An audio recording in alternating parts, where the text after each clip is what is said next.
ChessDiagnostic. Hello everybody and welcome to day 25 of 28 Days to Better Chess Tactics. Today we're going to cover what I call drawing conclusions.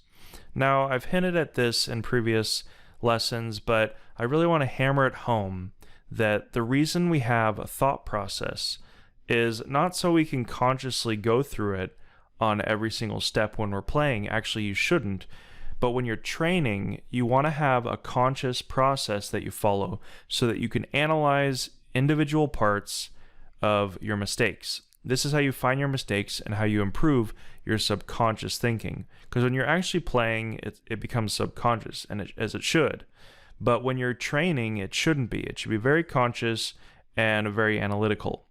So in this position, it's white to move, and I want to show an example of how you would draw conclusions after you've solved the position.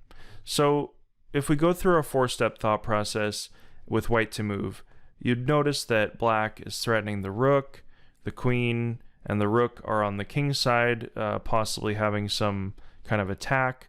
But white also has this discovered check with the knight, and these knights are holding down black's position for now. The queen would love to take g6, but of course the knight's covering it.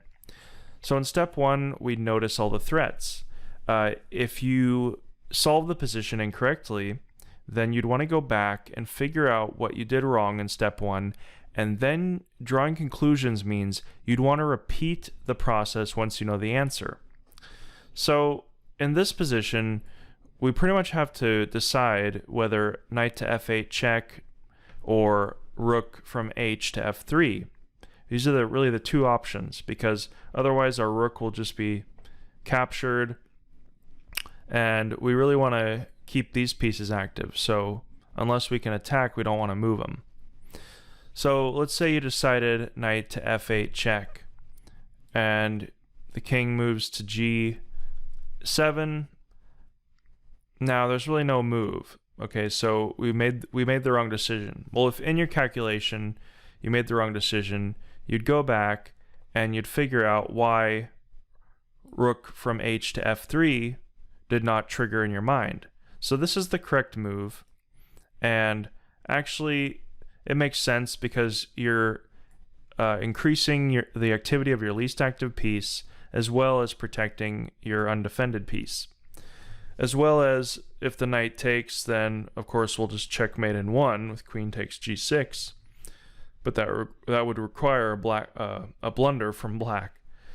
So you could see that from step one, you want to go through each step, the 4 steps, or if you have invented your own thought process, you want to analyze each step.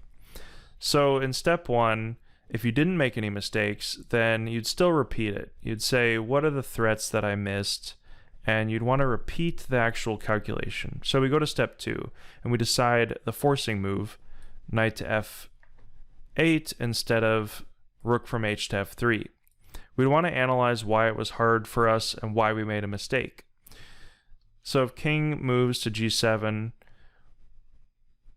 we'd want to see that there's really no other move to make, except, of course, in this position, it's not the best example because we can actually just move back and then we repeat the position. So you'd actually have a second chance to find from rook from h to f3. So once we find this move, we would want to analyze how to come to this conclusion on our own once we made a mistake. So you'd go through step 3 with calculating the possibilities. So you'd want to look at knight to f8 and figure out it's a mistake and exactly why in your calculations where the error came from. All right, so once we play the correct move, we want to go through each calculation step and figure out, for example, what if rook takes? If rook takes, then of course we take back. And what if black tries to escape with just the king to h7? Well, we'd want to look for forcing moves. For example, let's say that this move wins, rook to f7 check. The king can take, the queen can take, and now actually we have a checkmate with bishop to e4, which is actually quite an amazing solution. But let's say you missed that. You'd have to analyze why you missed rook to f7. Maybe it's because you didn't look at all the forcing moves, and you simply, in your calculation, you didn't look to the end of the forcing line, and you figured, oh, the knight can take, it doesn't work. So you didn't play it. You chose something else. Let's say you played a more passive move, even you just played b3. So you played some passive move instead of looking for the strongest continuation. You'd really need to go inside your head and figure out what algorithm you didn't follow. And in this case, it would be you didn't look at all the forcing moves until the end. So the knight takes, and then maybe you saw this in your calculation, but you didn't look at queen takes after. So queen takes, and then you didn't look at bishop takes, or bishop to e4 check, and checkmate. So you miss this solution, and this is how you really improve, especially your complicated calculation. You go through and you analyze the algorithms that you should have used, and once you know the solution, you draw conclusions of why you made a mistake. This is the process that I've used to get better since 1600, and it's really worked for me.